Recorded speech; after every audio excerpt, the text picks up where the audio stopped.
Hello friends, welcome back to my YouTube channel. आज हम बात करेंगे केंद्रक के बारे में, यानी जो कि एक सेल ऑर्गेनल होता है जो कोशिका के सेंटर में पाया जाता है। और आज हम बात करेंगे इसकी खोज के बारे में, इसकी संरचना के बारे में, शेप, साइज और इसके फंक्शंस के बारे में अच्छे से डिस्कस करेंगे और इसको अच्छे से हम समझेंगे। आज की वीडियो शुरू करने से पहले बता दें कि अगर आप इस चैनल पर नए हैं तो इसको सब्सक्राइब कर लें और बगल में दिख रहे बेल आइकन को भी प्रेस कर दें ताकि आने वाली वीडियोज़ की नोटिफिकेशन आप तक पहुंचती रहे। तो चलिए इस सेशन की शुरुआत करते हैं। आज का हमारा टॉपिक है न्यूक्लियस।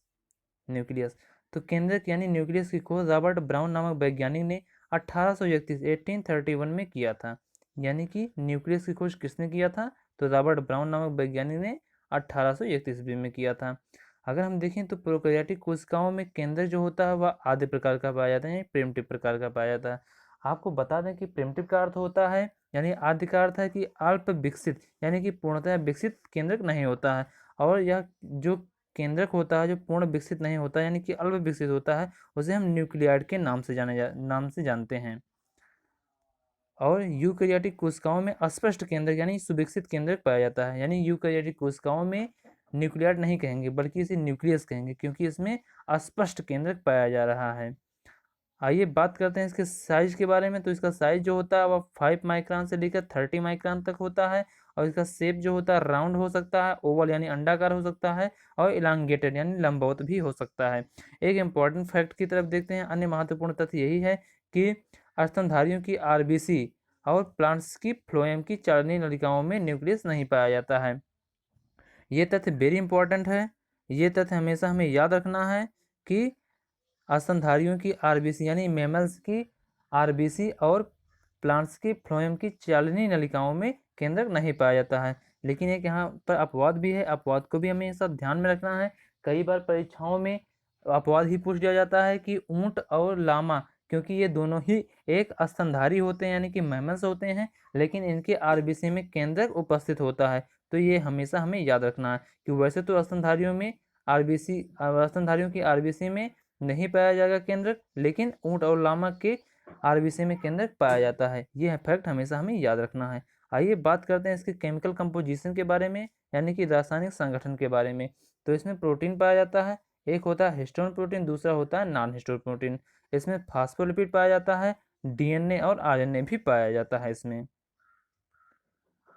अब इसको हम थोड़ा सा फिगर के माध्यम से भी समझ लेते हैं कि इसकी लोकेशन क्या होती है।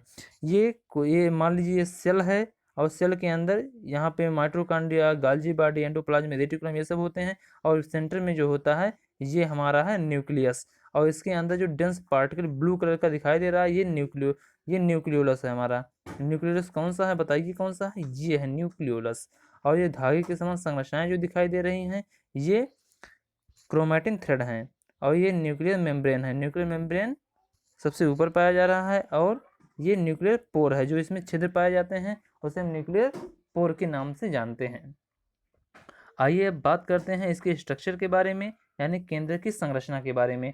तो केंद्रक के 4 भाग, यहाँ पे केंद्र लिख उठा है, सॉरी यहाँ पे होना चाहिए केंद्र के 4 भाग होते हैं। एक सबसे पहला भाग जो होता है न्यूक्लियर मेम्ब्रेन होता है, जो कि न्यूक्लियस के सबसे ऊपर पाया जाता है। इसके बारे में सबसे पहले हम बात करेंगे न्यूक्लियर मेम्ब्रेन के बारे में। तो केंद्रक के जीवद्रव्य यानी न्यूक्लियस के प्रोटोप्लाज्म को केंद्रक द्रव्य यानी न्यूक्लियोप्लाज्म कहते हैं। यह चारों ओर से एक मेम्ब्रेन से घिरा होता है जिसे केंद्रक कला यानी न्यूक्लियर मेम्ब्रेन कहते हैं। केंद्रक कला 2 परतों की बनी होती है। एक होता है आउटर मेम्ब्रेन, दूसरा होता है एक होता है आउटर, दूसरा होता है इनर मेम्ब्रेन।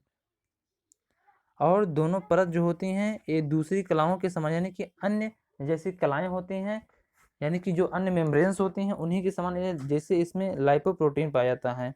लाइपोप्रोटीन का मतलब इसमें लिपिड होता है और प्रोटीन भी होता है। और इसके आउटर मेम्ब्रेन से एंडोप्लाज्मिक रेटिकुलम अविरत यानी सतत यानी कंटिन्यूअस रहते हैं। अब इसका अर्थ आपको बता दें कि आउटर मेम्ब्रेन से एंडोप्लाज्मिक रेटिकुलम जुड़े रहते हैं, इसका अर्थ यही है।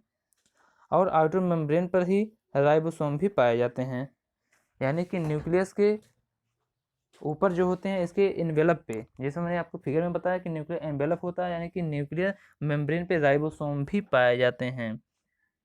अब बात करेंगे हम न्यूक्लियोप्लाज्म के बारे में, यानी कि केंद्रक द्रव्य के बारे में। तो न्यूक्लियोप्लाज्म जो होता है वह एक तरल पदार्थ होता है जिसमें गुणसूत्र यानी कि क्रोमोसोम केंद्रिका न्यूक्लियोलस धंसे रहते हैं। यह प्रोटीन का बना होता है और इसमें केंद्रक के विकर यानी एंजाइम पाए जाते हैं। इसमें आरएनए भी पाया जाता है। केंद्रक में बहुत से राइबोसोम होते हैं जो कोशिका द्रव्य यानी साइटोप्लाज्म के राइबोसोम के जैसे ही होते हैं यानी उसी के समान होते हैं। आगे हम बात करते हैं तो इसके अतिरिक्त केंद्रक द्रव्य में यानी कि न्यूक्लियोप्लाज्म में गहरा रंग लेने वाले पदार्थ धागे की तरह रचनाएं होती हैं। यानी कि जैसा मैं आपने फिगर में बताया कि धागे के समान ऐसे ऐसे संरचनाएं पाई जा रही थी जिन्हें हम क्रोमेटिन थ्रेड कहते हैं। और ये क्रोमेटिन थ्रेड जो होते हैं, क्रोमेटिन धागे जो होते हैं, वो क्रोमेटिन नामक पदार्थ के बने होते हैं।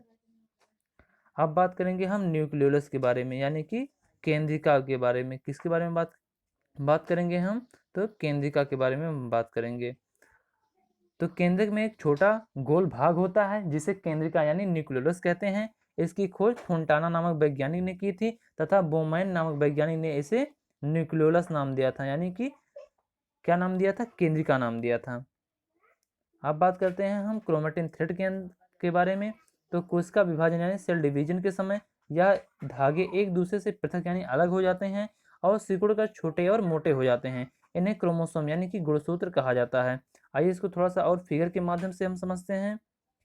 जैसा कि मैंने आपको पिछली वीडियो में बताया था कि ये एंडोप्लाज्मिक रेटिकुलम है जो केंद्रक से जुड़े है, यानी कि केंद्रक के आउटर मेम्ब्रेन से जुड़ी संरचना है। ये क्या है? ये एंडोप्लाज्मिक रेटिकुलम है, यानी कि इसे शॉर्ट फॉर्म में ER भी कहते हैं। और ये जो डेंस भाग दिखाई दे रहा है यानी सघन भाग दिखाई दे रहा है, इसे क्या कहेंगे? हम न्यूक्लियोलस कहेंगे। और ये क्रोमेटिन थ्रेड होता है जो जाल जैसी संरचनाएं हैं, और इसके अंदर जो द्रव भरा होता है उसे हम न्यूक्लियोप्लाज्म कहते हैं। और ये है न्यूक्लियोपोर होता है, ये न्यूक्लियोपोर है और ये न्यूक्लियर एनवेलप होता है। इसके सतह पर क्या पाया? राइबोसोम पाया जा रहा है। आगे हम देखते हैं इसके फंक्शंस के बारे में। तो what is the functions of nucleus यानी केंद्रक के क्या कार्य होते हैं? तो केंद्रक के कार्यों के बारे में हम डिस्कस करेंगे। सबसे पहला कार्य है इसका control centre of the cell. यह कोशिका का नियंत्रक होता है, यानी कि कोशिका में किन भोज्य पदार्थों का आना है, कितने प्रोटीन का आना है, कैसे, मतलब सारी प्रक्रियाओं का जो नियंत्रण करता होता है वह न्यूक्लियस होता है। यानी कि सेल का सबसे मुख्य भाग क्या है? वो है न्यूक्लियस यानी कि केंद्रक है। और दूसरे फंक्शन पे बात करते हैं इसके हम।